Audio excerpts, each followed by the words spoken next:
நாடு முழுவதும் தீபாவளி பண்டிகை உற்சாகமாக கொண்டாடப்பட்டு வருகிறது. உறவினர்கள், நண்பர்களுடன் பட்டாசுகள் வெடித்தும் இனிப்புகளை பரிமாறியும் மகிழ்ச்சியை பகிர்ந்து வருகின்றனர். அதே நேரத்தில் அத்தியாவசிய சேவைகளில் ஒன்றான போக்குவரத்து சேவையில் ஈடுபட்டுள்ள ஓட்டுநர்கள், நடத்துனர்கள் விடுமுறை என்ற போதிலும் இன்றும் தங்களது பணியை மேற்கொண்டு வருகின்றனர். இதுபற்றி நமது செய்தியாளர் மதியழகன் அளித்த நேரடி தகவல்களை இப்போது பார்க்கலாம்.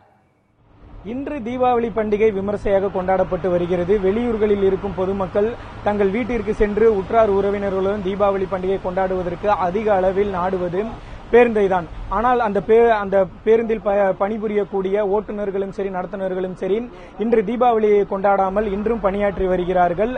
தாங்கள் ஒரு சேவை மனப்பான்மையில் இன்றும் வேலை செய்வதாக தெரிவித்திருக்கிறார்கள். தற்போது நாம சென்னையிலிருந்து திருச்சி நோக்கி சென்று கொண்டிருக்கக்கூடிய ஒரு பேருந்தில் இருக்கிறோம். இந்த பேருந்தின் ஓட்டுநரிடம் நம்ம இது தொடர்பாக கேட்கலாம். சார், இப்போ தீபாவளி பண்டிகை கூட நீங்க வேலை பாக்குறீங்க. இது நீங்க தீபாவளி பண்டிகை கொண்டாடாம நீங்க வேலை பண்றது நீங்க முதல்ல எப்படி எடுத்துக்கிறீங்க? மக்களுக்காக தான் நாங்க சேவை பண்றோம். மழை கஷ்டப்படாம பொருட்படுத்தாமல் நாங்கள் மக்களுக்காக வேலை செஞ்சுருக்கிறோம். டியூட்டி கூட நாங்கள் எதுவும் பார்க்காம மக்களுக்காக சேவை செஞ்சுருக்கிறோம். இப்போ நீங்க தீபாவளி பண்டிகை கொண்டாடாத உங்க வீட்டில் இருக்கிறவங்க எப்படி எடுத்துங்க? ஏன்னா எல்லா நாளும் வேலைக்கு போயிருங்க, இன்னைக்கும் வேலைக்கு போயிடுறது உங்க வீட்டில் இருக்கிறவங்க இதை புரிஞ்சுக்கிறாங்களா? அவங்க எப்படி எடுத்துக்கிறாங்க? வீட்டில் கூட சொல்லிக்கிறோம், மக்களுக்காக தான் நாங்கள் வேலை செய்கிறோம்.